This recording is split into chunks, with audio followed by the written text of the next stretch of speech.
കാർഷിക പൈതൃകമുണർത്തി കൊയ്ത്തുത്സവം നടന്നു. കൊല്ലം ജില്ലാ ശിശുക്ഷേമ സമിതിയുടെ എൻ്റെ വിദ്യാലയം എൻ്റെ കൃഷിയുടെ ഭാഗമായി മയ്യനാട് ഹയർ സെക്കൻഡറി സ്കൂളിലെ വിദ്യാർത്ഥികളുടെ നേതൃത്വത്തിൽ ഉമയനല്ലൂർ ഏലായിൽ കൃഷി ചെയ്ത നെൽകൃഷിയുടെ വിളവെടുപ്പ് ഇരവിപുരം MLA M. നൌഷാദും ജില്ലാ പോലീസ് മേധാവി കിരൺ നാരായൺ IPS നിർവഹിച്ചു.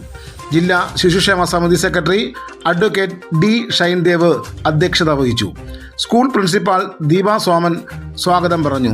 School HM Binu C, PTA president Suresh Babu, പാടശേഖരം സമിതി പ്രസിഡന്റ് സജീവൻ, മയ്യനാട് ഗ്രാമപഞ്ചായത്ത് പ്രസിഡന്റ് വാഹിദ, ശിശുക്ഷേമ സമിതി എക്സിക്യൂട്ടീവ് അംഗം R. Manoj, special branch ACP Pradeep Kumar, Jiju C. Nair, വിദ്യാർത്ഥികൾ, കുട്ടി കർഷകർ എന്നിവർ പങ്കെടുത്തു.